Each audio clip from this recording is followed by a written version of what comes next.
Smells more refreshing than a good glass of agua. A good PC build. It's good for the heart.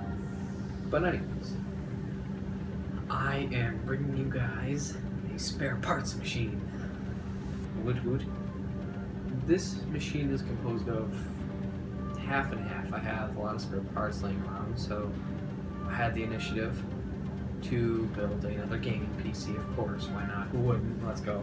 I had a GPU, I had a power supply, I had a case, and I did have a hard drive and processor, but I did upgrade those because they were just some trash. But I am going to show you guys the video through a PowerPoint presentation, step by step.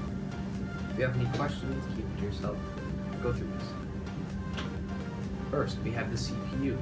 It is a Core 2 Duo E7500 clocked at 2.93 gigahertz. I cannot overclock with the motherboard that is in it, or is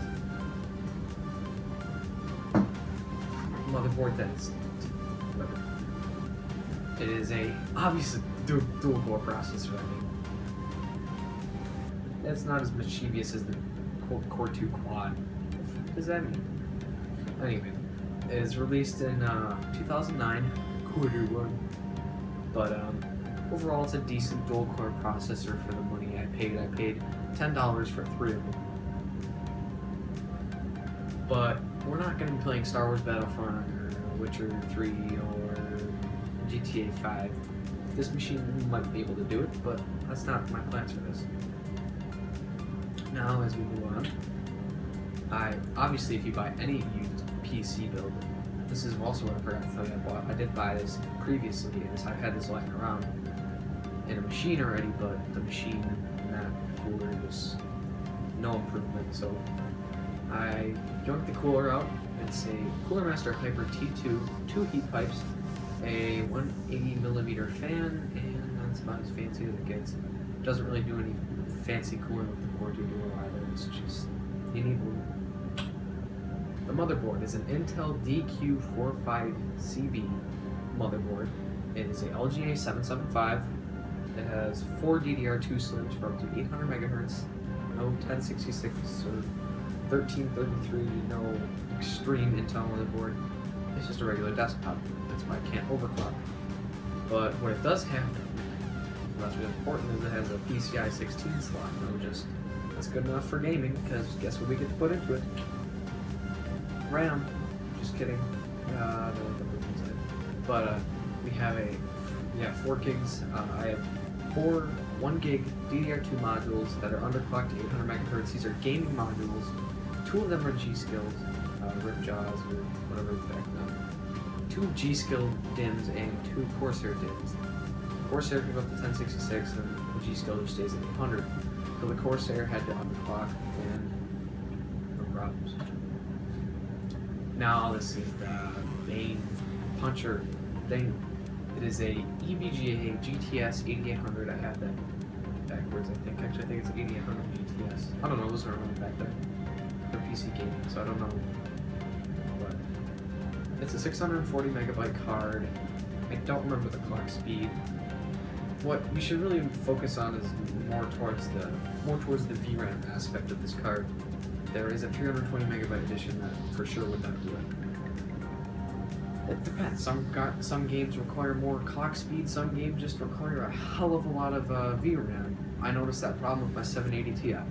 3 gigs of VRAM is just, Jesus, not cutting it enough for GTA 5. My friend has a 970 just because he has 1 extra gig of GDDR5. But back to this card, it requires a 6-pin power connection. And to follow up, we have my hard drive. I purchased this on eBay for, I think it was $10 or $16 for 2 250 gigabyte Western Digital Blue Caviar drives, 250 gigs, 7200 RPM. It's just Mama's PC. Now we move on to the Micro ATX case by Antec. The generic piece of shit. Not gonna lie, it's garbage. Standoff holes already ripped out. And it's just a case. It's It's got a 19mm fan that doesn't jack diddly either. It has a 430 watt power supply, but what's important is it has the 6-pin GPU power connection. Now, one thing I want to go back to, my motherboard. This really is a good deal. If you're going to go for like a Core 2 quad, or even a Core 2 Extreme, this is your board. You can even go Xeon with this thing, because it's a desktop. It accepts like many CPU, but it accepts Q6600s and all core. I think it accepts all the way up to Core 2 Quad Extreme editions and Core 2 Duo Extremes, Xeons. If you're gonna go for a generic, gaming PC build, or you're gonna go for a gaming PC build, don't veer away from this kind of stuff. This thing accepts up to 16 gigs of DDR2. Who needs DDR4? Half is cheap and half the DDR. Who cares? Doesn't really matter. That's all I have for the PowerPoint presentation now. Now I'll actually bring you guys the PC, a little video tour, and some filming of me putting it together. Then we shall move on to the benchmarks, the BaFmarks.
So, to conclude, what do you guys think? I think it's a worthwhile machine. If you're just getting into PC gaming, you want to get the exclusives, Counter-Strike, Left 4 Dead, and exclusive, but the 360 edition really makes this an exclusive. But it's not too hard to put together, as you've seen in the build. It's a very cheap PC, and leave a comment. Tell me what you think. I personally think that this is a worthwhile PC to put money into. It's good for just even good old household use. You can just do Google Docs, presentations, stuff like that. I'm sure it's capable of 1080p. That's the setup it's staying in, and that's where it's staying. So I'm not moving anything for it. Leave a like, as I said, comment, and hope you guys have an excellent day.